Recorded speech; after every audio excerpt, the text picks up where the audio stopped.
Students lecture 101 start करते हैं। अच्छा यार, वो लेक्चर जो 100 है उसका पार्ट बी, सी, डी और ई 5-5, 7-7 मिनट के कितने लोगों ने अटेंड कर लिए हैं? जरा हाथ का करें। सवाल हो गए हैं वो? ओके, ये इसको कर लें कवर। अगर नहीं है तो आज मैं कोई सवाल होमवर्क में नहीं दे रहा, इनको बी, सी, डी, ई को संडे को कवर करें, फिर इंशाल्लाह आगे से मैं सवाल आपको होमवर्क में दूंगा। कल संडे है ना, कल तो कोई क्लास नहीं होगी। अच्छा, ये इसको रिवाइज करें यार। पेज 467 पे temporary registration, where a manufacturer files application for sales tax registration, page 467। अगर एक मैन्युफैक्चरर सेल्स टैक्स रजिस्ट्रेशन के लिए एप्लीकेशन दे तो मशीन नहीं भी इंस्टॉल हुई, कोई मसला नहीं, तो इसको टेम्परेरी रजिस्ट्रेशन मिल जाएगी 60 दिन के लिए। अगर ये जमा करा दे मशीनरी टू बी इंपोर्टेड की लिस्ट, अभी इंपोर्ट तो नहीं हुई ना, टू बी इंपोर्टेड की लिस्ट जमा करवा दे along with good declaration note. Okay, और इसके साथ एक और काम ऐसे करना पड़ेगा यार, एक पोस्ट डेटेड चेक भी देना पड़ेगा। एक पोस्ट डेटेड चेक भी देना पड़ेगा। पोस्ट डेटेड चेक का क्या मतलब है? इधर देखें कि आपने चेक अगली तारीख का जमा करा देना है कि जिस दिन प्लांट आएगा 50-60 दिनों में, तो इंशाल्लाह साथ ही आपको पैसे भी मिल जाएंगे अगर आप इस चेक को बैंक में ले जाओ और इन कैश करा लो। पोस्ट का मतलब होता है अगली डेट डाल के।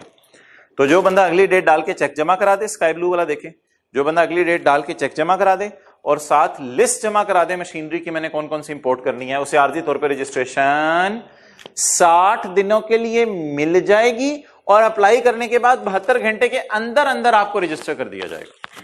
लेकिन कितने दिनों के लिए? 60 दिनों के लिए। अब आप प्लांट इंपोर्ट करें, रॉ मटेरियल इंपोर्ट करें मैन्युफैक्चरर बन के, बस खत्म। पॉइंट 4 इंपॉर्टेंट है, if list of machinery installed is not submitted. ये वो लिस्ट नहीं है पहले वाली, ये पता कौन सी लिस्ट है? कि जो मशीनरी आपने लगा दी है। If list of machinery installed is not submitted with in 60 days, तो सजा क्या मिलेगी? आपकी रजिस्ट्रेशन डिसेबल हो जाएगी और आपका चेक इन कैश हो जाएगा। वो जो चेक इन कैश हो जाएगा ऑब्वियसली, अब जब दोबारा प्लांट आएगा 62 डेज, 63, 64 डेज के बाद जब प्लांट आएगा, अब आपको दोबारा कोई चेक वगैरह नहीं देना पड़ेगा, तो फौरन हुकूमत आपसे पैसे ले लेगी। नेक्स्ट, पॉइंट 5 ना पढ़े, पहले पॉइंट 6 पढ़ें। यार अगर 2 महीने आपको आर्जी तौर पर रजिस्टर किया गया है, तो 2 महीने के दौरान जो है वो सेल तो आप कर नहीं रहे, क्योंकि प्लांट नहीं आया तो चीजें नहीं बनी, चीजें नहीं बनी, सेल नहीं हो रही। तो जब सेल नहीं हो रही तो आउटपुट 0, लेकिन रॉ मटेरियल खरीद रहे हैं तो इनपुट आ रहा होगा, तो आउटपुट में से इनपुट माइनस करें तो रिफंड आ जाएगा। पहले 2 महीने की बात कर रहा हूं, 60 दिनों की। इन 60 दिनों में no sales tax refund shall be paid during period of 60 days. लिख लें अगर नहीं लिखा, 60 डेज में कोई आपको रिफंड नहीं मिलेगा। एंड इनपुट में भी इकट्ठा कर लेंगे सारा and carry it forward to his return for the next month. यानी कि अगर जनवरी फरवरी में 60 दिन पूरे जाते हैं तो मार्च अप्रैल में अब आप इनपुट माइनस करने लग जाए। और आखिरी सजा यह है कि आपने सेल नहीं करनी इस दौरान, इस 60 दिनों में आपने सेल नहीं करनी। और अगर सेल करते हुए पकड़े गए तो जिसने आपसे चीजें खरीदी हैं उसका इनपुट क्या हो जाएगा? आपकी तो वो सेल होगी, लेकिन अगले की परचेज होगी, तो उसकी परचेज डेड हो जाएगी।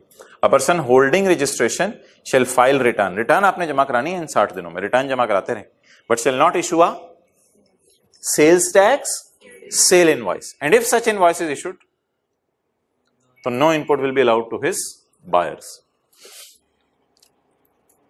अच्छा जी, चैप्टर 22 में आया।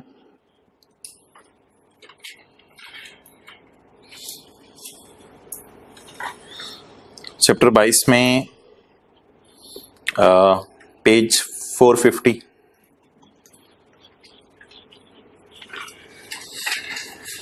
ये वाला डब्बा हमारा पेंडिंग है। डब्बा नहीं है, अब इसको टिक कर लें, ये मेन चीज है असल में लॉ की। ये डब्बा पेंडिंग है पेज 450 में। इस डब्बे के लिए ना आप ऐसा करें कि ये जनरल एंट्री लिख लें,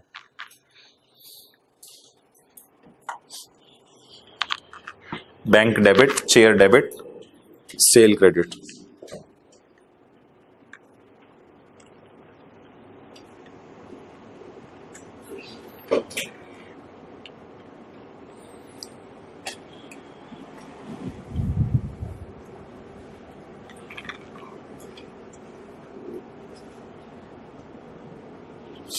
ओके, अस्सलाम वालेकुम।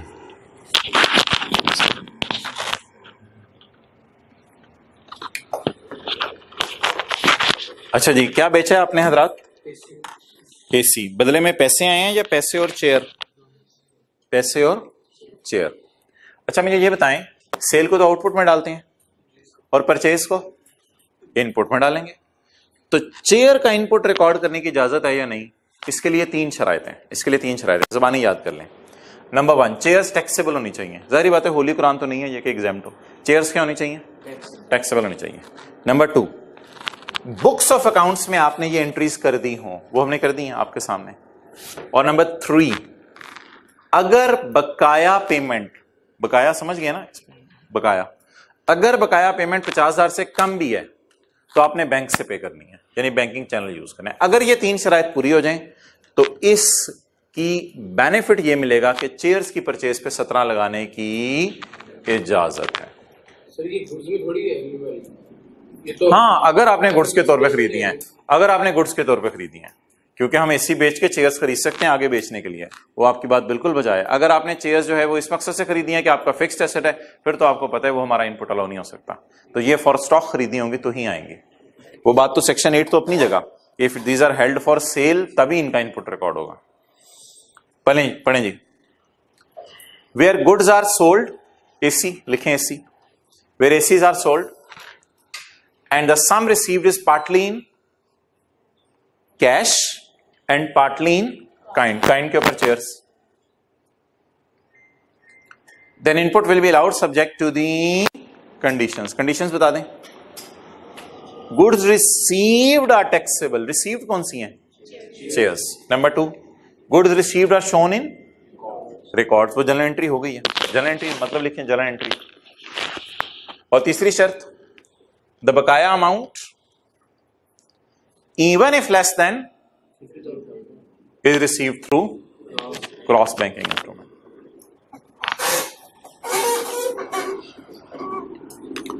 अच्छा, इसमें ये ना कहिएगा ये इनपुट माइनस करने की शराइत है, हेडिंग पढ़ के ये इनपुट माइनस करने की शराइत है। भाई अगर पेपर में सवाल आ जाए ना इनपुट माइनस करने की शराइत, तो इसकी इंग्लिश बनेगी conditions, conditions for allowing input.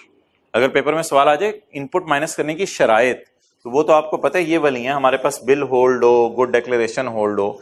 ये पेपर में कैसे सवाल आ सकते हैं? ये पेपर में ऐसे सवाल आ सकते हैं कि हमने चीज बेची है, बदले में पैसे आए हैं और चीजें आई हैं, बता दो इनपुट अलाउ है या नहीं, ये इस तरह का सवाल आएगा, तो फिर ये वाले 3 पॉइंट्स हम लिख के आएंगे। वरना अगर वैसे पेपर में जनरल सवाल आए, what are the conditions for allowing input, वो तो जनरल सेक्शन है जो हमारा ऊपर अवेलेबल है, ये तो एक स्पेसिफिक सिनेरियो सा है। ये क्वेश्चन मार्क लगा हुआ था, खत्म हो गया। एक और भी छूटी हुई चीज आए वो,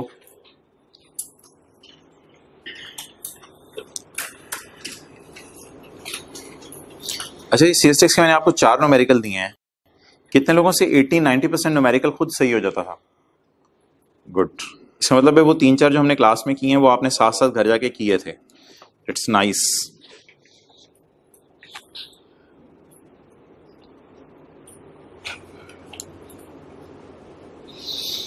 अच्छा यार ये कॉन्सेप्ट है, पेज है 442, आसान सा कॉन्सेप्ट, तो पता नहीं क्यों रह गया था, अगले दिन कराना था, भूल गया। Examples of part payment. Part payment क्या होती है? थोड़े से पैसे भी दे दिए, थोड़े से बाद में। Advance of 1 lakh is received in the month of January and the goods are dispatched in the month of February when the remaining payment of 2 lakh was received। यहां रुक के बताएं चीजें कितने की बिकी हैं? 3 लाख। एक्सेलेंट, 3 लाख की, क्योंकि जनवरी में कितने आए? 1 lakh, and the goods are dispatched in February when remaining 2 lakh was received। इसका मतलब टोटल कितना था फिर? 3 लाख। अच्छा, एक अब अगला ट्विस्ट शुरू होने लगे, वो जरा पढ़ें। अच्छा वैसे इसमें जनरल रूल क्या होगा यार? जनरल रूल क्या होगा? टाइम ऑफ सप्लाई की डेफिनेशन आपको याद है?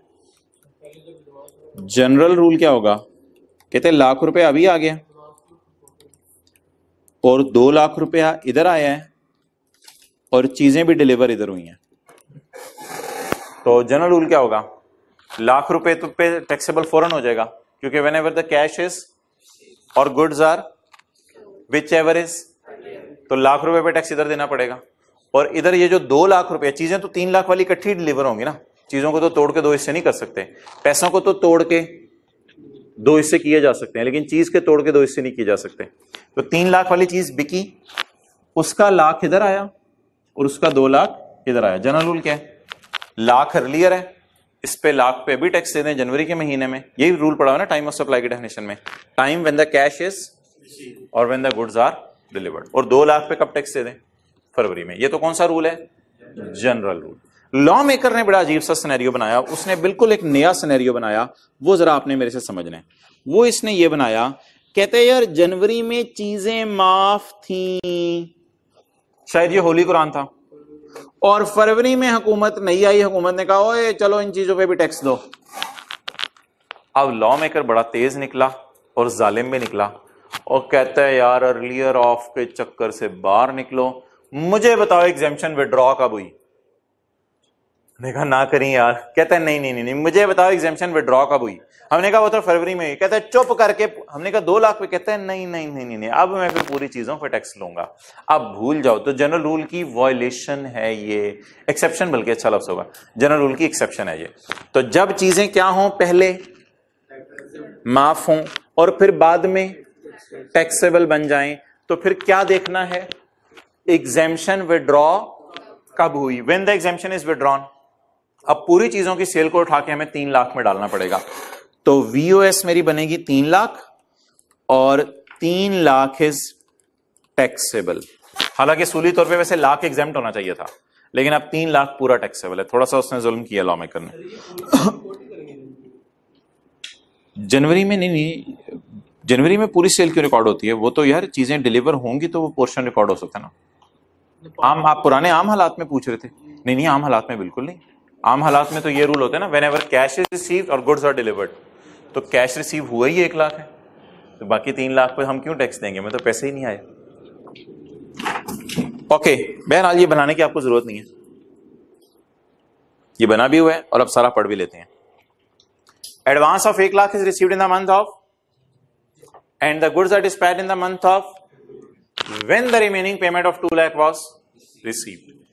In the January goods were exempt, however in the month of February these are chargeable to tax. As the exemption is withdrawn in, so it is chargeable in the month of January। में चीजें क्या थी? Advance कितना आया था? Nothing is taxable in January। अभी जनवरी में tax ना लगाएं क्योंकि चीजें क्या हैं, लेकिन फरवरी में क्या बम फटा? Goods delivered and remaining 2 lakh is. Conclusion paper में क्या देके आएंगे? कंक्लूजन लिख लें यहां लफ्ज 3 लाख के आगे, conclusion 3 lakh is taxable in February. नीचे मैंने डायग्राम बनाई हुई है, वो इग्नोर करें। पढ़ें जी, रूल क्या है? Rule relating to part payment. If the part payment is received for an exempt sale, ऐसा ही है ना?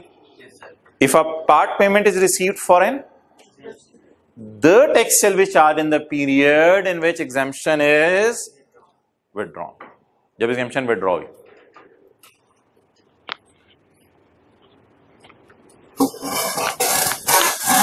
अच्छा, इसमें एक छोटा सा एक बहस है। कुछ लोगों ने ना सवाल पूछा, तो इसमें भी लोगों ने राय कायम की। कुछ लोगों ने सवाल पूछा तो कुछ लोगों ने राय कायम की।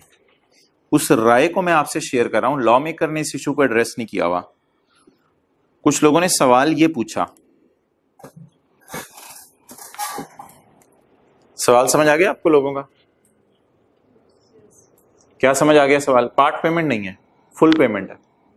सवाल समझ आ गया? पार्ट पेमेंट नहीं है। 3 लाख रिसीव हुआ, लेकिन उस वक्त चीजें क्या थी? एग्जाम पूरा 3 लाख, लाख रुपया नहीं। और फिर अगले महीने आपने क्या कर दी चीजें?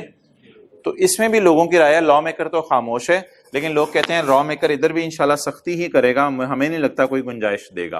तो इधर भी लिख लें 3 लाख टैक्सेबल होगा इन फरवरी। बहरहाल ये एक राय है, 3 लाख टैक्सेबल इन फरवरी।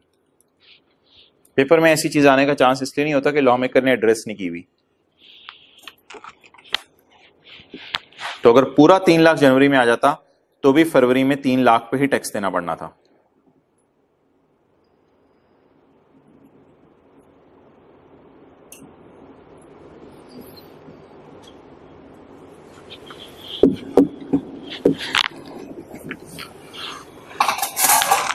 चलें यार, आजकल जो थ्योरी पढ़े ना साथ साथ याद करके जाया करें, तो घर जाके जरा टाइम कम लगे। उधर वाला बताएं, input is admissible when the goods are taxable. दूसरी बात, these are shown in records even if payment is less than, it should be made through banking channel. Next, if a part payment is received for exempt goods and these are taxable in next period, so tax will be charged in the month in which the exemption is, जब exemption खींच ली गई। Okay चलें जी, start करें जी, बिस्मिल्लाह पढ़ें। Chapter 15 में आ जाए।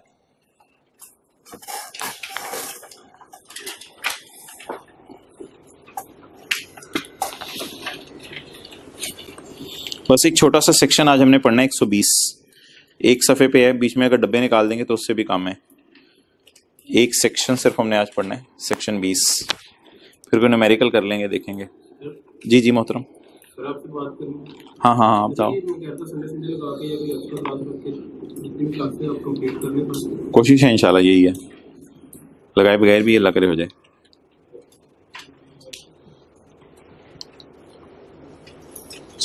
ये chapter की थ्योरी बड़ी इंपॉर्टेंट है। असल में हम कोई एक्स्ट्रा क्लास नहीं करेंगे आगे 6-7 दिन।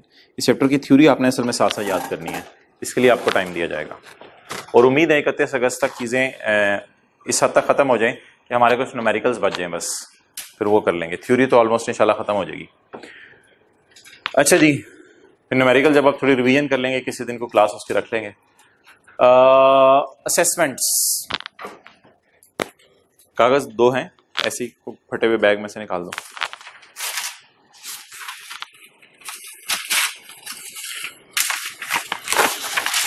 अच्छा जी, एक था पुराना लॉ, वो था 1979 में आया हुआ।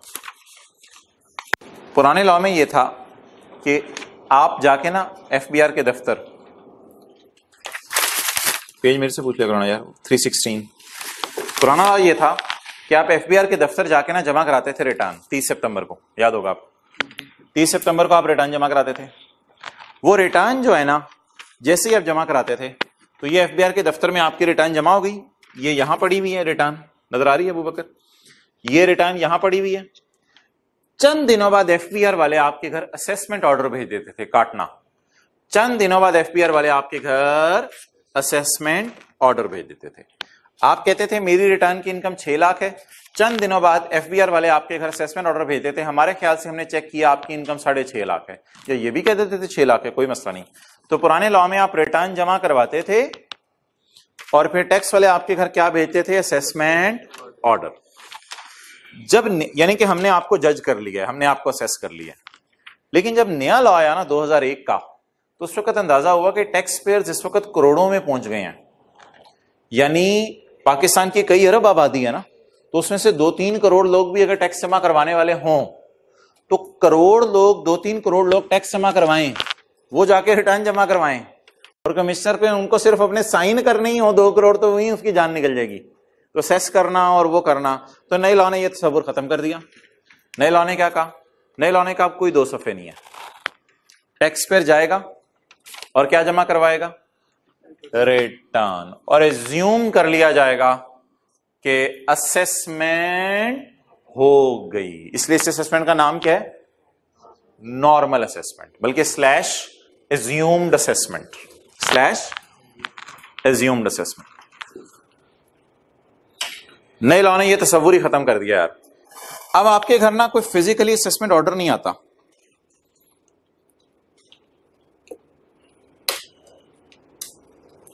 यार ये क्या लिखा हुआ है, एक बात जरा पुरानी ही बता दे मुझे। If a tax pair is furnished a complete return, return complete होनी चाहिए, पहली शर्त ये है, रिटर्न मुकम्मल होनी चाहिए। फिर ही क्या बनेगा, एज्यूम्ड असेसमेंट। क्या क्या मतलब, रिटर्न मुकम्मल होनी चाहिए, ये ना पहला सफा बनता है। बैठे बैठे याद करें दोबारा, रिटर्न मुकम्मल कब होती है, मोटे मोटे पॉइंट्स हैं, इधर ही याद कर लें घर जाके अगर टाइम ना मिला। पेज 307, रिटर्न मुकम्मल कब होती है, प्रेस्क्राइब्ड फॉर्म पे हो, सारे पर्टिकुलर्स उसमें बताएं। पेज 307.2 सारे पर्टिकुलर्स उसमें बताए हो, आपने उस पर क्या किया हो, साइन किया हो। ये क्या चीज है, evidence of payment of tax, ये क्या चीज है, evidence of payment of tax. आपने जो बैंक में पैसे जमा कराए हैं उसकी रसीद हो साथ। नेक्स्ट, वेल्थ स्टेटमेंट हो या फॉरेन इनकम। तो रिटर्न मुकम्मल कब होती है, प्रेस्क्राइब फॉर्म पे हो, सारे पर्टिकुलर्स हो, साइन हुई हो, evidence of payment of tax वगैरह, ये मोटी मोटी चीजें अगर साथ हो तो रिटर्न क्या समझी जाती है, मुकम्मल।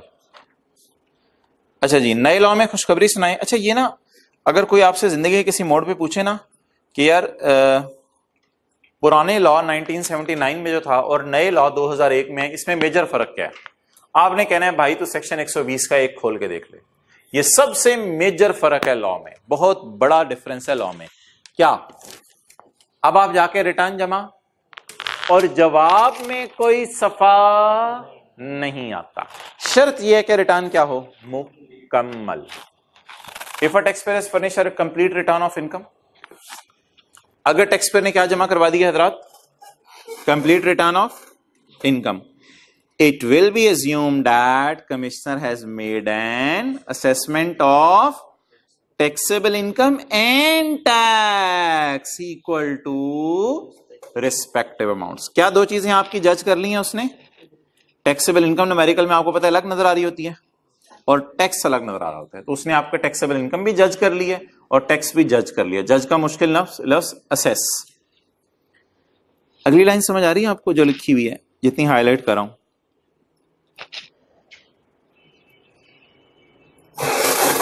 और ये ज्यूम कर लिया जाएगा कि आपके घर ये सफा आ गया है। हालांकि याद रखिएगा जब आप रिटर्न जमा करा के आएंगे आपके घर सफा कोई नहीं आएगा, लेकिन क्या ज्यूम कर लिया जाएगा आपके घर। अब होता क्या है, 2 करोड़ लोग रिटर्न जमा करवाते हैं तो ज्यूम कर लिया जाता है कमिश्नर ने उनको असेस कर लिया है किन अमाउंट्स पे, equal to the respective amounts जो आपने वहां लिखी हुई है। लेकिन प्लीज इधर आए, द कमिश्नर में select a person for audit, लेकिन यह बात नहीं है कि आपका फिर ऑडिट नहीं हो सकता। आपको असेस तो कर लिया है, लेकिन अगर कमिश्नर का दिल चाहा तो 2 करोड़ लोगों को तो नहीं कर सकेगा ना, 2-3 हजार लोगों को पकड़ लेगा, उनमें से उनका ऑडिट कर लेगा। लेकिन बाकियों के बारे में क्या अजम्पशन ली जाएगी, अजम्पशन तो सबके बारे में ली जाएगी कि जिसने रिटर्न जमा करा दी उसको हमने जज कर लिया। लेकिन अगर दिल चाहे, कमिश्नर ने select a person for audit of his income tax affairs. तो 1A भी मैंने साथ ही पढ़ा दिया, इसको काट दें तो कमिश्नर आपको ऑडिट के लिए सिलेक्ट कर सकता है। पॉइंट 2 क्या लिखा हुआ है, ये तो भी पढ़ा है, a return shall be considered as complete if it fulfill the condition। जी पॉइंट 2 में क्या लिखा हुआ है, a return shall be considered as complete if it fulfills the condition mentioned in subsidy। अच्छा जी, रिटर्न मुकम्मल जमा कराने के फायदा बताएं, फायदे बताएं। पहला फायदा बताएं रिटर्न मुकम्मल जमा कराने का, दूसरा फायदा बताएं रिटर्न मुकम्मल जमा कराने का, कमिश्नर ने आपको असेस कर लिया है equal to the respective amounts and return shall be assumed as an assessment order. उसी रिटर्न को क्या अज्यूम कर लिया जाएगा, असेसमेंट ऑर्डर। ओके, ये 2A ना लॉ में नई चीज आई है, तो इसको मैं जरा एंड पे पढ़ लूंगा, पहले मैं जरा पुराना लॉ आपको खत्म करवा दूं। ओके अच्छा यार, ये कमिश्नर जो है वो बैठा हुआ था,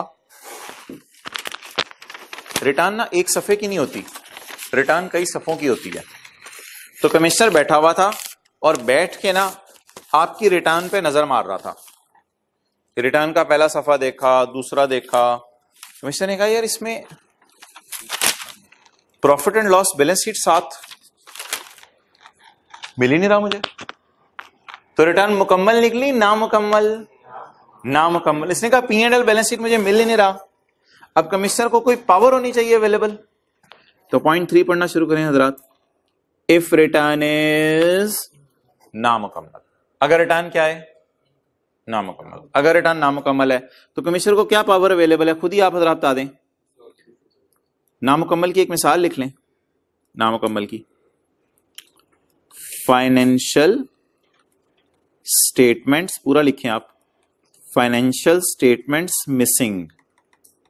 फाइनेंशियल स्टेटमेंट्स मिसिंग क्या मतलब? P&L और बैलेंस शीट साथ लगा ही नहीं हुआ। अब वो प्रॉफिट जहां से न्यूमेरिकल स्टार्ट होता है, प्रॉफिट की फिगर ही नहीं पता चल रही। तो फाइनेंशियल स्टेटमेंट्स मिसिंग यानी P&L या बैलेंस शीट मिसिंग है। ये ना इंटरेस्ट शौक से पढ़ना है आपने, फिर आपको इंशाल्लाह इस चैप्टर के पास पेपर के थ्योरी के सवाल बड़े आसान लगेंगे। इफ रिटर्न इज नामुकम्मल, अगर रिटर्न नामुकम्मल है, कमिश्नर शेल बता issue a notice to the taxpayer informing deficiency. Deficiency बता देगा यार ये मसला आप पे, एक चीज नहीं बताएगा। अदर देन का मतलब है एक चीज नहीं बताएगा। ये तो अल्लाह का शुक्र है, आपको मुझे समझानी नहीं पड़ेगी। एक चीज नहीं बताएगा वो, जो हमने आपको शायद याद हो, एक चीज का नोटिस मैंने आपको बताया था सेल्स टैक्स में भी नहीं आता, शायद आपको याद हो। एक चीज का नोटिस था जो हमने सेल्स टैक्स में भी पढ़ा था कि उस चीज का नोटिस नहीं आता। ये था पेज 453, खोलने की जरूरत नहीं। इसमें हमने कहा था कि उसका 30 टैक्स बन रहा था, लेकिन जमा कितना करा के आया था? 28। तो where registered person has paid less tax या शॉर्ट पेड टैक्स, तो it shall be recovered without issuing a notice. यही बात इसने यहां लिखी हुई है। कहते हैं एक अगर तूने ब्लंडर मारा ना तो उसके लिए तुझे नोटिस वगैरह नहीं आएगा। ब्रैकेट पढ़े, अदर देन इनकरेक्ट टैक्स और शॉर्ट पेमेंट ऑफ टैक्स। अगर आपने टैक्स ही गलत कैलकुलेट किया है या टैक्स कितना पे कर रहे हैं, कम पे कर रहे हैं, लिखा हुआ रिटर्न पे कुछ और, पे कुछ और कर रहे हैं, फिर तुम्हें नोटिस नहीं आएगा। फिर क्या होगा? वो यहां नहीं लिखा हुआ इसने, सेल्स टैक्स के अंदर तो लिखा हुआ था, फिर हम आपकी दुकान बंद कर देंगे, अकाउंट सीज कर देंगे, वो यहां नहीं लिखा हुआ, हमारे सिलेबस में शायद नहीं है, लेकिन छोटा सा हिंट दे गया। किस चीज पे नोटिस नहीं आएगा? ये बस अंडरलाइन कर लें, शॉर्ट पेमेंट ऑफ टैक्स, इस पे नोटिस नहीं आएगा, बल्कि डायरेक्ट आके हमला किया जाएगा और आपके अकाउंट को, दफ्तर को बंद कर दिया जाएगा और बैंक अकाउंट को भी सीज कर दिया जाएगा। चलें वापस आए, हम किधर निकल पड़े, ब्रैकेट के अलावा वाला पढ़ते हैं। अगर रिटर्न क्या हो, commissioner shall issue a notice to taxpayer informing and will order him to provide the missing information. Point 6 छोड़ें। अब बता दें, टैक्स पेयर में एक अच्छा बच्चा होगा, वो नोटिस का रिस्पॉन्ड कर देगा और P&L बैलेंस शीट फौरन भाग के जमा, और बुरा बच्चा P&L बैलेंस शीट जमा नहीं करवाएगा। तो अच्छे को बेनिफिट दे देंगे और बुरे को नुकसान दे देंगे। If a tax pair does not comply with the notice, notice में क्या कहा है? डेफिशिएंसी पूरी करो। वो क्या है? P&L balance sheet. अगर आपने डेफिशिएंसी पूरी ना की, the return will be considered as and it will be assumed that no return has been furnished. Oh मैं जमा करा के गया हूं, चुप, जमा करा के गया, it will be assumed that no return shall be furnished. ये तो बुरे बच्चे को सजा मिल गई, अच्छे का benefit. If a tax pair complies with the notice in due time, जो टाइम उसे दिया है, टाइम कितना दिया ये लॉ ने नहीं लिखा हुआ, बस अगर वो नोटिस को मान ले within due time, the return shall be considered as on the day it was, जिस दिन फर्निश हुई थी उसी दिन माशाल्लाह मुकम्मल समझ ली जाएगी, कोई हरज नहीं। कंप्लाई मींस के नोटिस ने कहा कि P&L बैलेंस शीट जमा कराओ, आपने कहा आई कंप्लाई, मैं मानता हूं, आप जमा कराने चले। फॉलो अगर आप फॉलो करें नोटिस को तो फिर अच्छी बात। चलें इसका एक डिसीजन ट्री सा बना लें। क्या बनेगा इसका decision tree? Tax payer files a complete return, yes, अगर तो कंप्लीट है तो it will be assumed that, अच्छा ये अल्फाज बोलें साथ साथ, it will be commissioner has made an assessment of taxable income and tax. लेकिन if a tax payer has, बोलें has furnish a complete return, no, commissioner 120 के 3 जो भी पढ़ा है, commissioner will issue him a notice informing and order him to, taxpayer does not comply with the notice, और taxpayer complies with the notice, return shall be considered as complete. बाकी छोड़ें, वो कोई और सेक्शन है। Okay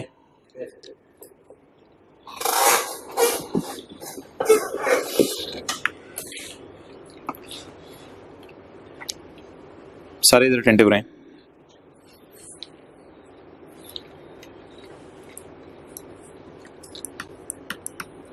इस साल कब शुरू होगा? गुड, यकम जुलाई 17। खत्म कब होगा?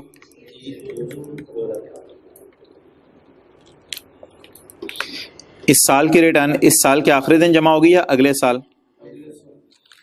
अगले साल किस दिन? 30 सितंबर 2000। खुदा के लिए 19 ना बोलिएगा, खुदा के लिए 19 ना बोलिएगा यार, ये है 30 जून 19, जज्बाती नहीं होना। 30 सितंबर 18 अगला साल शुरू हो जाता है, अल्लाह का शुक्र है। तो 30 जून 19 इज द नेक्स्ट ईयर।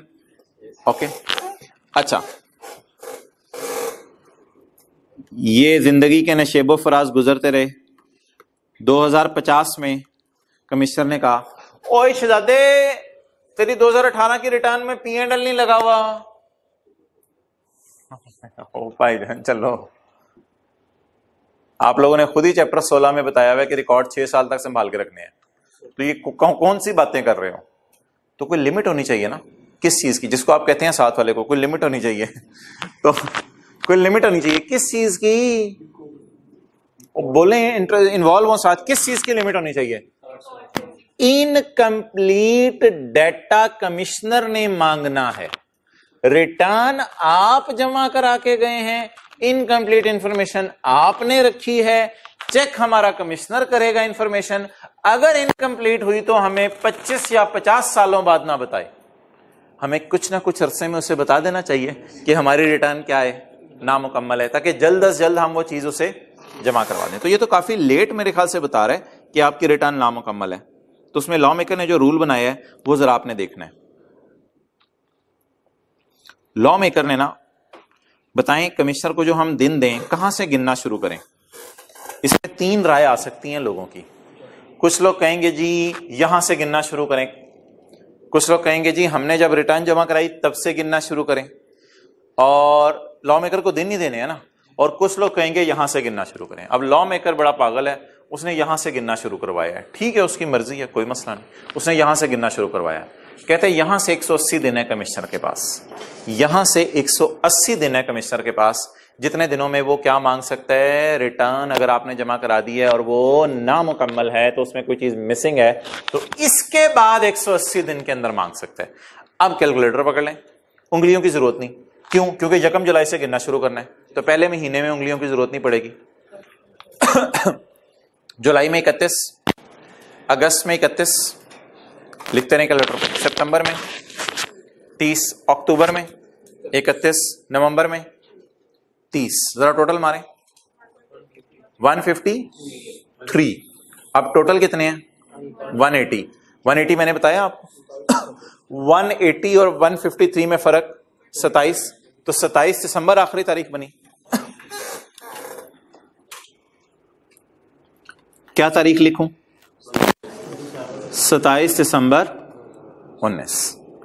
आपने रिटर्न कितने महीने में जमा करानी थी? 3 महीने में। कमिश्नर को अल्लाह का शुक्र है 15 महीने कम 3 दिन मिल गए। जरा सोचें, मैंने कुछ बोला है, कमिश्नर को 15 महीने मिले हैं तकरीबन। 3 दिन कम कर लो इधर से, ये वाले 27 वाले, ऐसे ही मैंने बोला है, 3-4 दिन कम कर लो। 15 महीने 3-4 दिन कम, ठीक है। कमिश्नर को कैसे 15 महीने मिले? सोचें, आप 30 सितंबर को रिटर्न जमा करा के चले गए, कमिश्नर अक्टूबर में गलती पकड़ ले, नवंबर में पकड़ ले, दिसंबर में पकड़ ले, जरा ऐसे ये आपने 15 महीने, मैंने ऐसे ही आपको समझाने के लिए कॉन्सेप्ट बोला है, पेपर में तो ये याद रखना है आपने। तो वैसे जरा 15 महीने अपने समझने के लिए देख लेते हैं। कमिश्नर के पास अच्छा खासा टाइम है, अक्टूबर, नवंबर, दिसंबर, जनवरी, फरवरी, मार्च, अप्रैल, मई, जून, कोई 9 महीने तकरीबन ये हो गए। और फिर आगे 6 महीने में 3 दिन अगर माइनस कर दे तो 6 महीने तकरीबन ये हो गए। तो 9 जमा 6 तकरीबन 15 महीने उसके पास हैं। 15 साल नहीं है, तकरीबन इतना अरसा है उसके पास जिसमें वो क्या कह सकता है। अगर 28 दिसंबर को उसने कहा कि तेरी रिटर्न में P&L बैलेंस शीट मिसिंग है, हम कहेंगे चलो भाई बहुत लेट आए हो आप, बहुत देर कर दी आपने आते आते, तो फिर हम उसको रवाना कर देंगे। तो ये देख लें डायग्राम, थोड़ी सी डिम नजर आ रही होगी, किताबों पे सही होगी। 1 जुलाई 17 को साल शुरू हुआ, खत्म कब हुआ? 30 जून 18 को। आपका टैक्स ईयर कौन सा है? 18 की रिटर्न कब जमा कराएंगे? यहां लिख लें शक 2019 में। 2019 में किस दिन जमा कराएंगे? 30 सितंबर 18 को। Waseem filed return for 2018। लेकिन गिनना कहां से शुरू करना है? कितने दिन? 180 days is the last date by which commissioner can issue a notice। ये दिन हमने गिन के चला, तो 27 दिसंबर 19 तक आपको भेजा जा सकता है नोटिस। अच्छा, इधर देखिएगा, एक नया लफ्ज हम ऐड करने लगे अपनी डिक्शनरी में, टैक्स ईयर नहीं, फाइनेंशियल ईयर। तो पहले एक बात लिख लें अपनी किताब पे, फाइनेंशियल ईयर हुकूमत के, इस पूरे चैप्टर के लिए लिखवा रहा हूं और रोजाना ये लफ्ज यूज होना है, इसलिए उर्दू में लिख लें। फाइनेंशियल ईयर हुकूमत का साल हुआ करेगा, पूरे चैप्टर में याद रख लें। फाइनेंशियल ईयर हुकूमत का साल हुआ करेगा और वो 30 जून को एंड हुआ करेगा। फाइनेंशियल, टैक्स ईयर नहीं, फाइनेंशियल ईयर। फाइनेंशियल ईयर हुकूमत का साल हुआ करेगा। फाइनेंशियल ईयर की डेफिनेशन लिख रहे हैं आप, क्योंकि लॉ में नहीं है। फाइनेंशियल ईयर हुकूमत का साल हुआ करेगा और वो हमेशा, बोलें, 30 जून को एंड हुआ करेगा।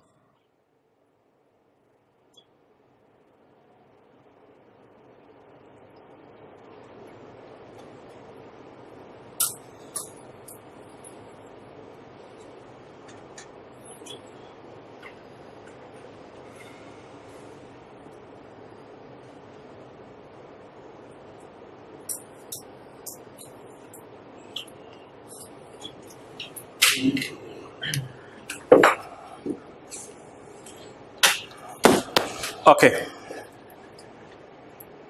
पढ़ें जी।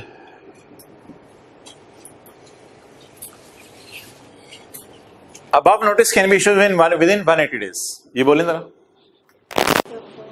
above notice can be issued within from the end of हुकूमत का साल, from the end of हुकूमत का साल। अबे कौन सा वाला हुकूमत का साल? यहां से गिनना शुरू करें या यहां से गिनना शुरू करें? In which the return was furnished, for which नहीं।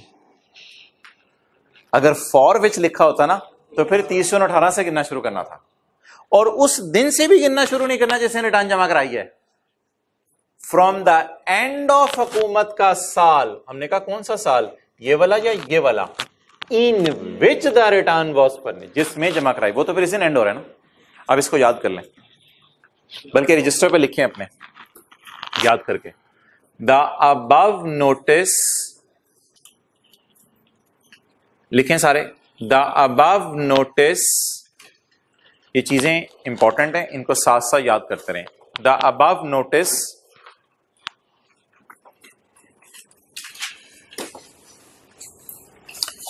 can be issued within 180 days। The above notice can be issued within 180 days। अब इस बात में बताएं अधूरापन क्या है, कहां से गिनना शुरू करना है, कहां से गिनना शुरू करना है? आगे लिखें फ्रॉम द एंड। इस बात में अधूरापन बताएं क्या है, किसके एंड से, किसके एंड से? ये अधूरी बात है। Of financial year, of financial year, from the end of financial year, from the end of. अब इसमें क्या अधूरी बात है? कौन सा वाला फाइनेंशियल ईयर? हमारे सामने तो दो नजर आ रहे हैं, इन विच रिटर्न इज फाइल्ड।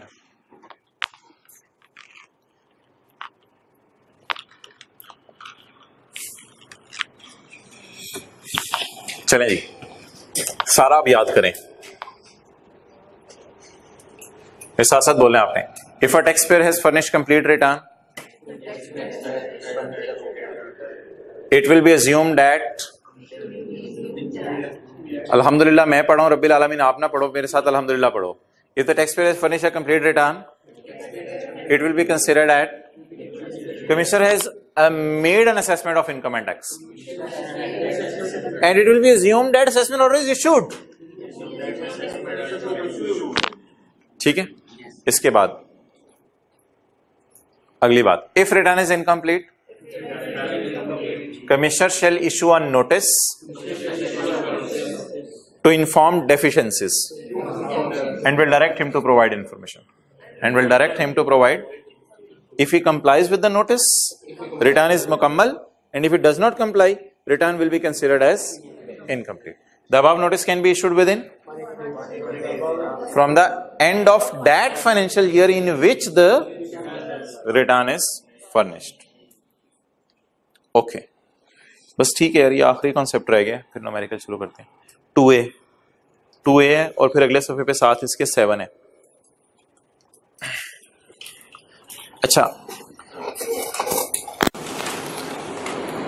ये पॉइंट 3 के साथ लिख लें उसको ना. इनकम्प्लीट पता है कैसे चलता है?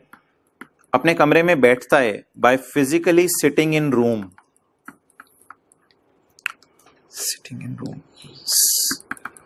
By physically sitting in room में बैठता है अपने.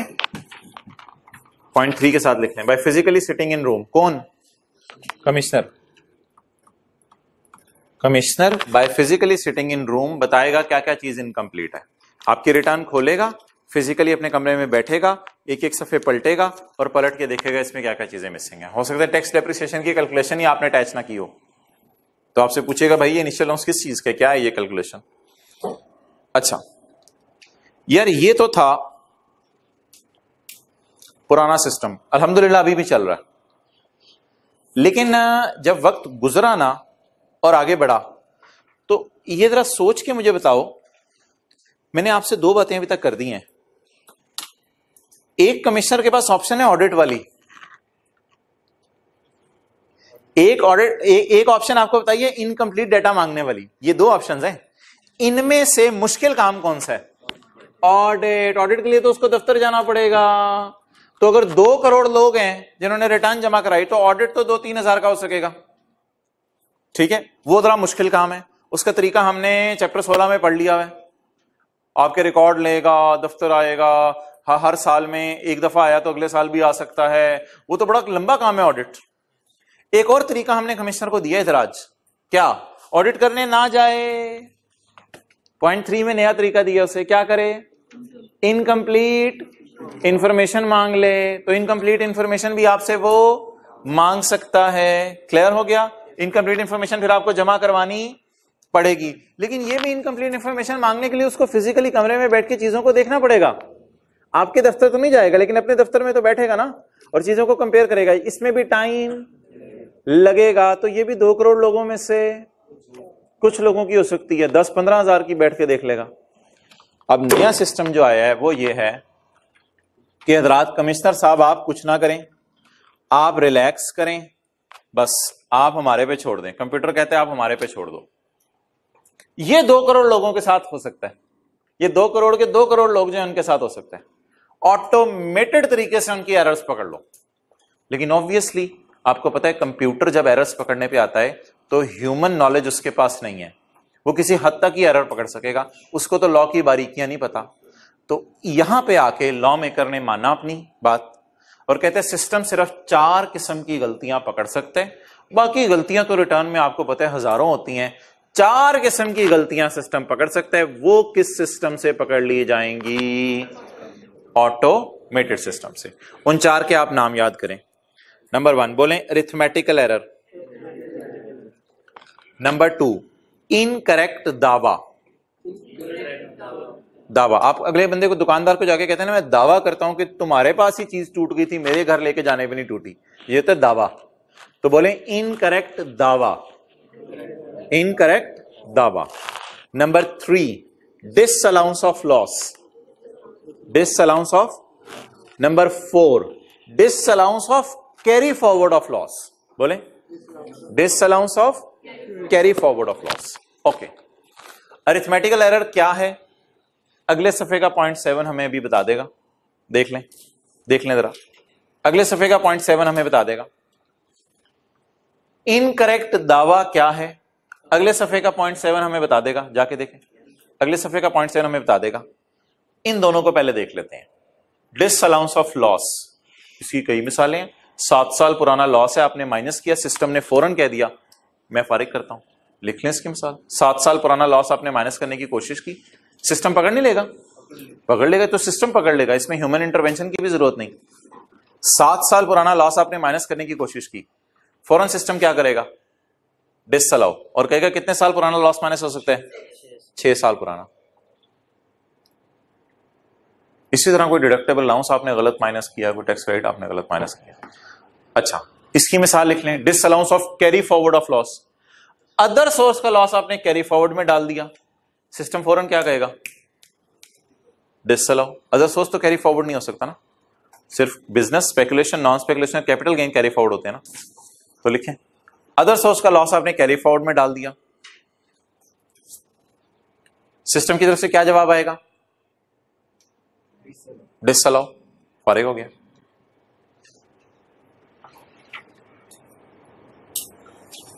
ओके, अरिथमेटिकल एरर आसान सी चीज है। अपेरेंट क्लेम, इसको जरा मैं समझा देता हूं।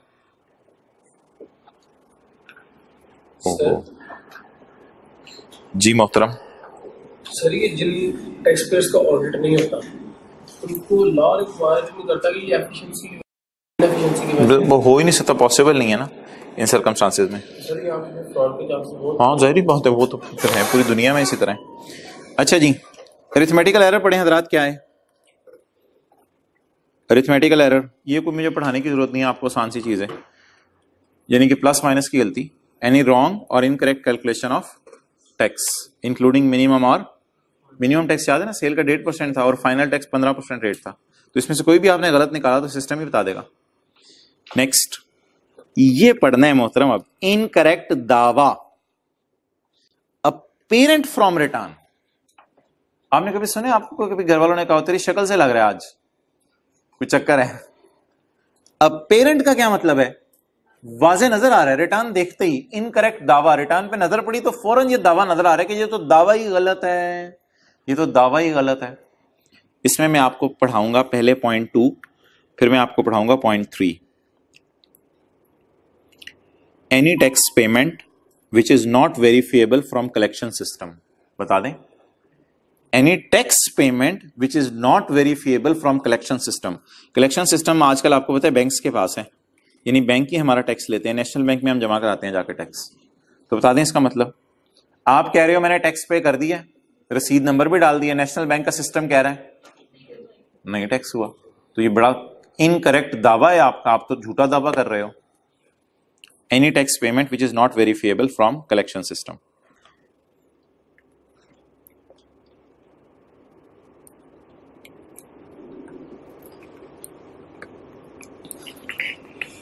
इसको आसान कर लें,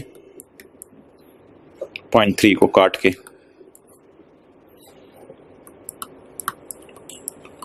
फॉर अ डिडक्शन, ये डिडक्शन के लिए भी आप गलत दावा कर सकते हैं।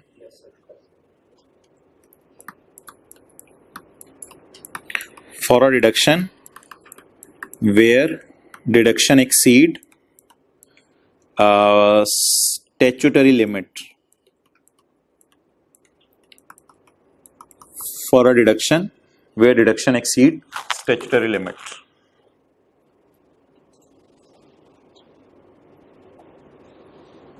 जी, डिडक्शंस के लिए क्या दावा हो सकता है? स्टैट्यूटरी लिमिट से ज्यादा डिडक्शन माइनस कर ली। हजारों मिसालें हैं इसकी, मैं आपको खोल के दिखा देता हूं। स्टैट्यूटरी लिमिट से ज्यादा डिडक्शंस आपने माइनस कर ली, ये देखें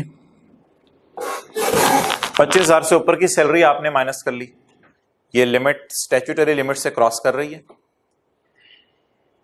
आपने एक परसेंटेज वाली दिखा दूं, आप फार्मास्यूटिकल इंडस्ट्री थे, आपको एडवर्टाइजमेंट 10% तक माइनस करने की जाती है, आपने 11% माइनस कर ली, तो स्टैट्यूटरी लिमिट से आप क्या कर रहे हैं?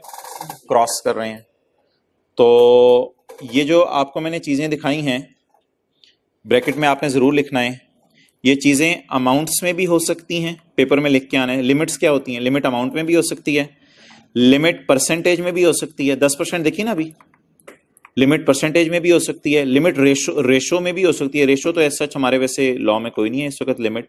हाँ, एक फ्रैक्शन में लिमिट हो सकती है, वो इंशाल्लाह आज मैंने करवानी है। सेक्शन 21 का एक पॉइंट रहता है हमें, वो मैंने न्यूमेरिकल में आज करवाना है। तो लिमिट्स अमाउंट्स में हो सकती हैं जैसे 25,000, परसेंटेज में जैसे 10,000, रेशो में भी हो सकती हैं, फ्रैक्शन में भी हो सकती हैं। फ्रैक्शन अभी ये करवाऊंगा आपको। अच्छा जी, पहला गलत दावा बता दें। पॉइंट 3 अब आपने आसान कर लिया। पहला गलत दावा बता दें, टैक्स पेमेंट सिस्टम से वेरीफाई। दूसरा गलत दावा, कोई खर्चा है बट खर्चा एक्सीड द स्टैट्यूटरी लिमिट। और आखिरी बात पॉइंट 1 जरा पढ़ने से पहले ना आपने मेरे से एक कॉन्सेप्ट समझना है। न्यूमेरिकल्स में आपने किया हुआ है, ज़कात बिजनेस का खर्चा है या डिडक्टेबल अलाउंस है? ज़कात बिजनेस का खर्चा है या डिडक्टेबल अलाउंस है? न्यूमेरिकल में खुदा ना खास्ता ज़कात बिजनेस के खर्चों में डल चुकी हो तो ट्रीटमेंट बता दें, रिक्लासिफिकेशन वाली बातें याद होंगी। अगर न्यूमेरिकल में खुदा ना खास्ता ज़कात डल चुकी हो तो जब वर्किंग वन में इनकम फ्रॉम बिजनेस निकाल रहे होंगे तो ज़कात को ऐड करेंगे, और जब टोटल इनकम तक पहुंच जाएंगे तो डिडक्टेबल अलाउंस में से का बना के पार्ट बना के लेस करेंगे। क्लियर? अब ये भी एरर ऐसी है जो सिस्टम पकड़ सकता है। क्या? आपने जब ज़कात को डिडक्शन नॉट अलाउड के तौर पे न्यूमेरिकल में ऐड कर रहे थे तो उधर आपने ऐड की 50,000, जब टोटल इनकम में से माइनस करने की बारी आई तो आपने वहां 70,000 माइनस कर ली। तो एक ही आइटम है, दो जगह पे जाना था, लेकिन किन अमाउंट से ले गए? गलत अमाउंट से ले गए। तो this is an error apparent from return. Return देखते ही सिस्टम को पता चल जाएगी। ये भी सिस्टम निकाल सकते हैं, ह्यूमन इंटरवेंशन की जरूरत नहीं है। इनकरेक्ट दावा शैल मीन अ दावा इन अ रिटर्न ऑफ एन आइटम। एक ऐसा आइटम, पहले मैं लिखवाने लगा हूं आपको, अभी समझे। ऑफ एन आइटम, एक ऐसा आइटम जैसे ज़कात है, ज़कात विच इज इनकंसिस्टेंट। ज़कात तो तेरी इनकंसिस्टेंट है with another entry of same item in return. एक और एंट्री कितने पे हुई है? 50 पे। विद एन अदर एंट्री कितने पे मार दिया आपने? 70 पे। इन दोनों एंट्रीज में क्या आ गई? इनकंसिस्टेंसी। तो मिसाल लिख लें, ज़कात आपने नॉट अलाउड में 50,000 डाली और डिडक्टेबल अलाउंस में 70,000 डाल दी। ज़कात आपने नॉट अलाउड में 50,000 डाली और डिडक्टेबल अलाउंस में 70,000 डाल दी।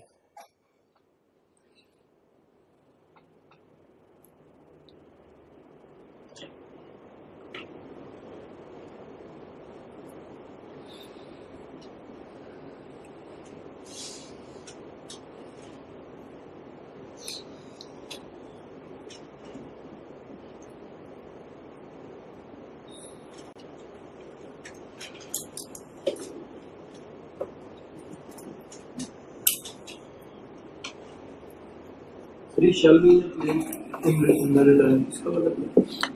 An incorrect claim apparent from return is a claim in the return. is कर दो बस, is a claim, shall mean को छोड़ो, is a claim। ये एक ऐसा दावा है in the return जो रिटर्न के अंदर आपको नजर आ जाएगा। अब ये दावा क्या है पहला बताएं। एन आइटम, कोई एक आइटम पकड़ो आप, विच इज इनकंसिस्टेंट, जो जगह गलत आ रहा हो, with another entry of same item in the return. तो सेम आइटम की अदर एंट्री आपने की हुई है, वो कुछ और की हुई है, जिसको डबल एंट्री मैच नहीं कर रही, या फिर उधर 50,000 इधर 70,000 है। अब लॉ मेकर को यार वैसे बड़ा उसने अजीब बोंगी मारी है। आप लोग लॉ बना रहे होते तो आप अरिथमेटिकल एरर के आगे ब्रैकेट डाल के 0.7 लिख देते और पेरेंट के आगे ब्रैकेट डाल के वो लिख देते। 0.7 वैसे इसने वैसे ही डाला है, बीच में वैरायटी कराई है। तो इन अरिथमेटिकल एरर की डेफिनेशन नीचे है और पेरेंट क्लेम की डेफिनेशन भी नीचे है। तो अब पढ़ लें जरा ये वाली दो लाइनें भी। अ return shall be processed through automated system. Return shall be processed through to arrive at correct amounts of, number one, total income, correct amounts of and tax by making only 4 adjustments. Automated system सिर्फ कितनी adjustments कर सकता है? 4। इसके अलावा अगर कोई adjustment है वो ऑटोमेटेड सिस्टम के स्कोप से बाहर है, वो तो फिर ह्यूमन इंटरवेंशन ही देखनी पड़ेगी, लॉ की बारीकियां पढ़ के पता चलेगा। ओके, अब बंदा 183 डेज रुका या नहीं रुका तो ये तो नहीं सिस्टम बता सकता ना। तो सिस्टम तो बहुत सी एरर्स हैं जो नहीं बता सकता, वो तो फिर खुद ही पता चलेंगे। चलें जी, खत्म करें बात को। अच्छा, ये अगर कोई एरर पकड़ी गई है तो टैक्स पेयर को बताएं या बस सिस्टम खुद ही सही कर दे? बता दें टैक्स पेयर को। जैसे आईकैप ऐसा करता है, आपका फॉर्म मिसिंग हो, फॉर्म में कोई पिक्चर मिसिंग है, कोई और चीज मिसिंग है, तो आपको बता देता है यार ये मसला है, adjustment shall be made, adjustment कर दो। यानी 50,000 उधर से कहा है तो डिडक्टेबल अलाउंस में भी 50 कर दो ताकि 70 ना रहे। Adjustment shall be made, adjustment कर दो after issuing a system generated notice. उसको मैं नोटिस दे दो हल्का सा, यार वो आपकी गलती पकड़ी है हमने, वो हम सही करने लगे। ओके। अच्छा, अगर टैक्स पेयर अपने आप को डिफेंड करना चाहे उसे करने की इजाजत है? अगली लाइन पढ़ के बताए ना, the response of tax payer shall be considered before making any adjustment. आपका रिस्पॉन्स देखा जाएगा। अच्छा, अब अगली बात जरा गौर से सुने। सिस्टम ने कहा एक जगह तेरी ज़कात 50 है, दूसरी जगह 70 है, हम सही करने लगे हैं, आप चुप रहे। आपने कहा देखी जाएगी, चुप रहो यार, क्या कर लेंगे। तो 30 दिन बाद सिस्टम आपका इंतजार करेगा। 30 दिन तक अगर आपने कोई रिस्पॉन्ड ना किया तो सिस्टम खुद ही आपकी गलती सही कर देगा। In case no response is received, बुरा बच्चा, in case no response is received, जिसको कहा जा रहा है तेरी गलती है, adjustment shall be made, adjustment कर दी जाएगी। अब आप रोते फिरें, अब आप अपने आप को डिफेंड नहीं कर सकते, तो एडजस्टमेंट शेल बी मेड। और क्या चीज? हाँ बाबा यही है, फिर सिस्टम उसको सही कर देगा। फिर आपके पास यही तो सारी बात है जो इधर लिखी हुई है। सिस्टम आपको पहले बताएगा, आप रिस्पॉन्ड करें। अच्छा जी, आखिरी बात,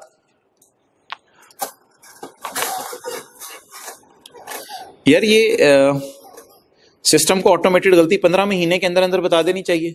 नहीं नहीं नहीं नहीं, इधर भी तो लिमिट होनी चाहिए ना। सिस्टम को ऑटोमेटेड गलती कितने अरसे में बता देनी चाहिए? 15 महीने ले सिस्टम। कुछ भाई कहेंगे 2 दिन, 4 दिन, 5 दिन में सिस्टम को ऑटोमेटेड गलती, सिस्टम गलती बता दे और हम 30 दिन में रिस्पॉन्ड ना करें, वो 30 दिन वाली बात से मिक्स नहीं करना। वो 30 दिन वाली बात अभी क्या पड़ी है? सिस्टम ने गलती बताई और हमने 30 दिन तक, तो फिर हमें क्या सजा मिलेगी? वो गलती सही कर दी जाएगी, वो गलती से। वो 30 दिन वाली बात कुछ और है, उसको इससे मिक्स नहीं करना। मैं क्या आपसे सवाल पूछ रहा हूं, वो जरा गौर से सुनना है। सिस्टम कितने अरसे में हमें बता दे कि गलती है? तो कुछ लोग कहेंगे 2 दिन, 4 दिन, 5 दिन। जी भाई आपकी बात बिल्कुल ठीक है, ऑटोमेटेड सिस्टम है, उसे 2, 4, 5 दिन में बता देना चाहिए क्या गलती है। लेकिन मोहतरम थोड़ी लिमिटेशंस होती हैं, आप समझने की कोशिश करें। जिस वक्त आप सिर्फ तकरीबन हजारों लोग जाते हैं आईकैप की वेबसाइट पे रिजल्ट वाले दिन, तो सिस्टम जवाब दे जाता है और आप बार बार रिफ्रेश कर रहे होते हैं लेकिन वेबसाइट नहीं खुल रही होती। तो इधर तो 30 सितंबर को करोड़, 1 करोड़, 1.5 करोड़ रिटर्न जमा कराई हैं। तो जब आप सिस्टम को ऑटोमेटेड प्रोसेसिंग पे लगाएंगे, उसमें तो फिगर्स मैच करनी है, सारी कैलकुलेशंस करनी है, और मे भी सिस्टम डाउन हो जाता है। 6 महीने है, 6 महीने सिस्टम के पास। 6 महीने तक सिस्टम अपनी प्रोसेसिंग करके चेक कर ले कि 2 करोड़ लोगों में से किस किस ने क्या क्या गलतियां की हैं। सिस्टम तो 2 करोड़ को चेक करेगा, सिस्टम फिर सैंपलिंग नहीं करेगा, सिस्टम तो सबको चेक कर ले। लेकिन सिस्टम को टाइम अच्छा खासा दे दें। कितने महीने? 6 महीने। तो अगर मैं छोटी सी इधर डायग्राम में आपके लिए बेहतरी कर दूं, माना कि ये डायग्राम 120/6 के लिए नहीं बना रहा मैं, छोटी सी डायग्राम में चीज कर दूं, ये 6 महीने मिलेंगे सिस्टम को रिटर्न जमा कराने के बाद। 6 महीने मिलेंगे सिस्टम को। ये मैंने आपको करवा दिया 2A। तो सिस्टम के पास 15 महीने हैं या 6 महीने हैं? ये फाइनेंशियल ईयर के एंड का चक्कर कोई नहीं है। ये जब आपने क्या जमा करवाई? रिटर्न जमा करवाई। उसके बाद सिस्टम के पास 6 महीने है। अगर गलती पकड़ ले तो पकड़ ले 7वें महीने अगर सिस्टम कह रहा होगा ये गलती है, तो हम कहेंगे नहीं यार, आप कमिश्नर, आपके पास ये पावर नहीं है। क्लियर? कल इन सारी चीजों को ना आप इंशाल्लाह रिवाइज करेंगे। आखिरी लाइन पढ़ लें। इफ बोले, if no adjustment is made in, कब से गिनना शुरू करने हैं? 6 महीने of filing of return. The amounts in return shall be assumed to be, अगर 6 महीने तक कोई गलती सही ना हुई तो आपकी रिटर्न की सारी अमाउंट्स एडजस्टेड हैं, हालांकि कोई एडजस्टमेंट नहीं हुई, फिर भी एज्यूम कर लिया जाएगा आपकी सारी अमाउंट्स क्या हैं? Adjusted. And tax payer shall be informed automatically through IRIS। ये वो एक रिपोर्टिंग सिस्टम है जो इंटरनेशनली चलता है, वो हमने सॉफ्टवेयर इंस्टॉल किया हुआ है वीआर में, वो सिस्टम आपको बता देता है, तो इसकी एब्रीविएशन आपके सिलेबस में नहीं। तो IRIS सिस्टम है कंप्यूटर का, वो आपको क्या बता देगा मोहतरम, 6 महीने में हमने आपकी गलती नहीं पकड़ सके, माजरत, इसलिए अब आपकी गलती हम पकड़ भी नहीं सकते। चलें जी, अब 4 गलतियां बता दें जो सिस्टम पकड़ता है। अरिथमेटिकल एरर, इनकरेक्ट दावा, डिसअलाउंस ऑफ लॉस, या disallowance of carry forward of loss, ये 4 गलतियां। अगला सवाल मेरा, सिस्टम खुद ही गलती सही कर देता है या आपको बताएगा? बताएगा। बताने के बाद आप रिस्पॉन्ड कर सकते हैं। अगर आपने 30 डेज में रिस्पॉन्ड ना किया, सिस्टम गलती सही कर देगा। अब एक अगला सवाल है, बिल्कुल अलग है, वो सिस्टम कितने महीने में हमारी गलती पकड़े, ये अलग सवाल है। 6 महीने में, और अगर ना पकड़ सके तो फिर अब सिस्टम गलती नहीं पकड़ सकता। अब और कोई तरीका लॉ मेकर लगाया हमारी गलती पकड़ने का, कम से कम सिस्टम गलती नहीं पकड़ सकता। ओवर, न्यूमेरिकल कर लें, छोटा सा निकालें बिजनेस का चैप्टर।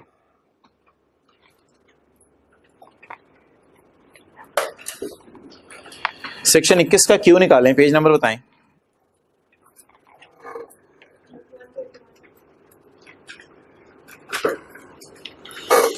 उसको छोड़ें, ये ऑनलाइन वाले पॉज करके ये मिसाल नोट कर लें सेक्शन 21 के क्यू के लिए, और जो फिजिकल वाले हैं मैंने उनके व्हाट्सएप ग्रुप्स में तस्वीर भेज दी है इसकी, सुबह सुबह भेजी थी।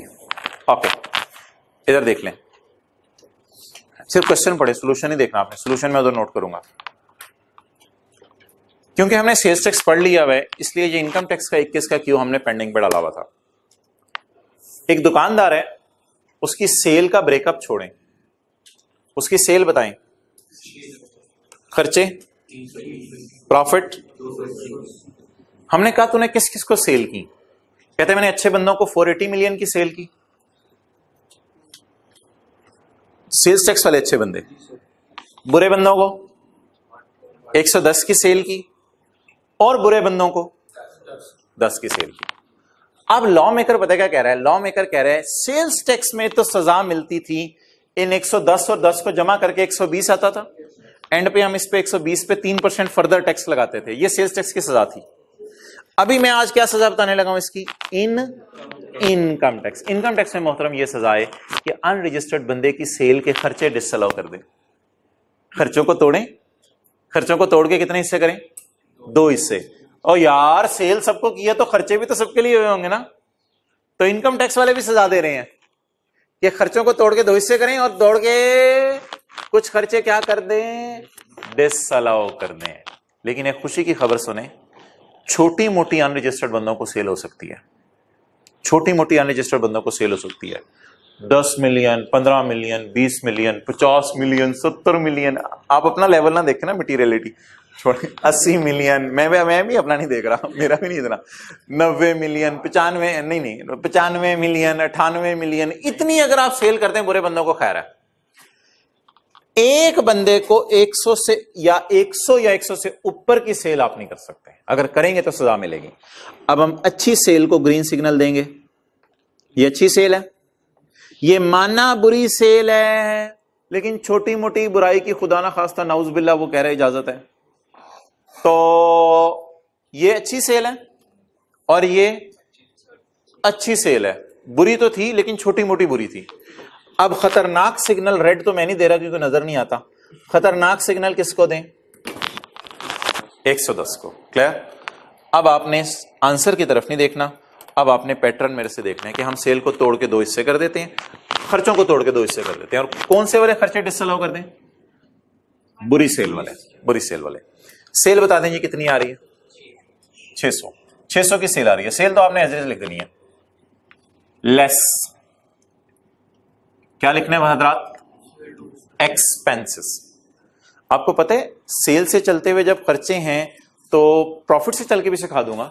अभी मैं सेल से चल के न्यूमेरिकल सॉल्व कर रहा हूं। सेल से चले न्यूमेरिकल सॉल्व करें तो खर्चे अलाउड माइनस करते हैं या नॉट अलाउड, अलाउड माइनस करते हैं। तो खर्चे मैंने कौन से निकालने हैं, अलाउड। उसके लिए मैं क्या करूंगा, सबसे पहले आप मुझे बताएं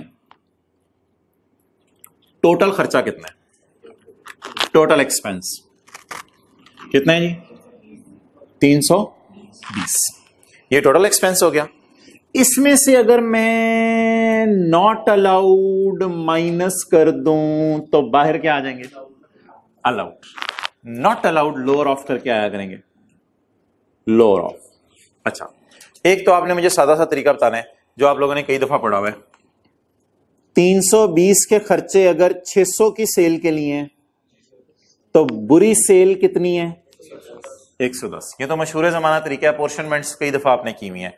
320 किस सेल के खर्चे हैं? सारी सेल के। उसमें से टोटल सेल कितनी है? 600। सॉरी, उसमें से नहीं, 320 तो खर्चे हैं। 320 के खर्चों के लिए टोटल सेल कितनी है? 600 में से बुरी सेल, तो तोड़ के बता दे कितने खर्चे बुरे? 59 के खर्चे बुरे। 59 के खर्चे बुरे। नेक्स्ट, अगली चीज, लॉ मेकर आपको पता है लोअर ऑफ में अपनी कोई वैरायटी लगाता होता है। अगली चीज वो कह रहा है यार आपने 10% ले लेना है इस 320 का, बस वो अपनी वैरायटी हर जगह लोअर ऑफ में लगाता है, कोई ना कोई लॉ का रूल बताता है। कितना हो गया यार ये? 32। आप बता दें what is lower? 32। What is 32? Disallowed. So what is allowed? 288.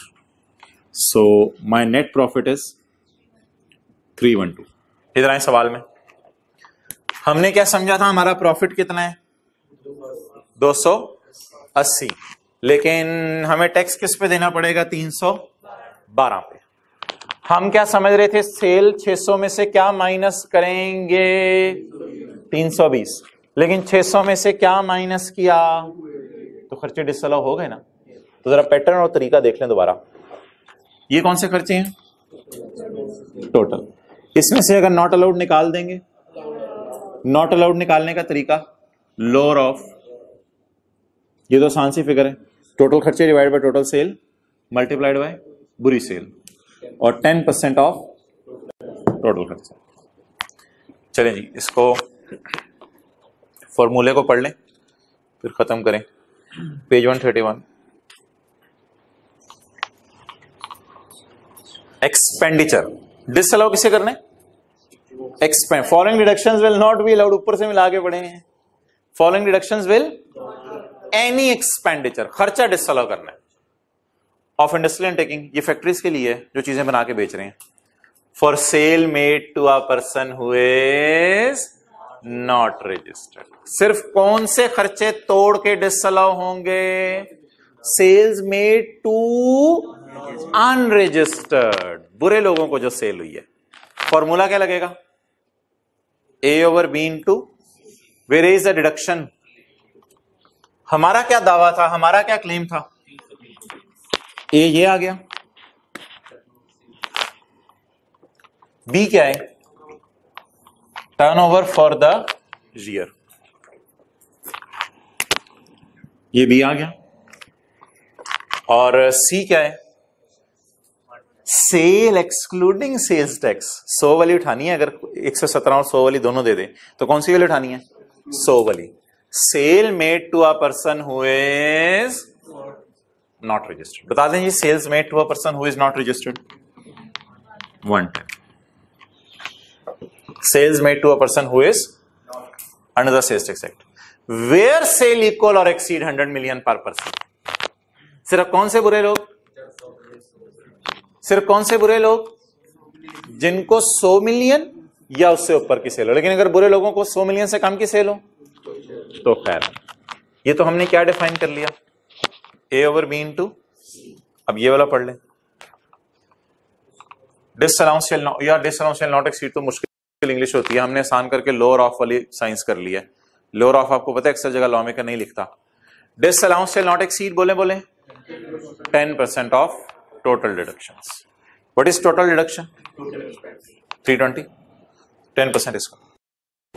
और in the end, the board may exempt any person from this clause. Sales tax जैसी बात आई तो sales tax वाली बातें शुरू कर दी इसने। बोर्ड चाहे तो कुछ लोगों को इसमें क्या कर दे? रिलैक्स कर दे, वो फिर पूरा ही माइनस कर लेंगे, वो फिर पूरा ही माइनस कर लेंगे। और मास्क कोरोना से पहले पहनना जरूरी था या कोरोना के बाद? कोरोना के बाद। तो ये लॉ की प्रोविजन किस साल आई है? अक्टूबर 20 में आई है। This clause shall come into force on first day of October. उससे पहले ये नहीं थी क्लॉज, इसीलिए क्यू है एंड पे डाली है लॉ मेकर ने। तो ये लॉ की प्रोविजन कहते हैं अक्टूबर 2020 में आई है, इससे पहले नहीं थी ये प्रोविजन। अब क्या करें, अब आप हजरात ऐसा कर लें कि कल संडे का दिन है, तो ये 4 जो न्यूमेरिकल्स है सीएस टेक्स के, अगर वो आपके रहते हैं उनको कवर अप कर लें, लेक्चर 100 BCD। और अगर चैप्टर 16 अभी तक आपने थ्योरी याद नहीं की तो चैप्टर 16 की थ्योरी याद कर लें। ये कल का प्लान बता रहा हूँ, आज तो आपने जो हमने पढ़ा है वो सारा करना है। ओके।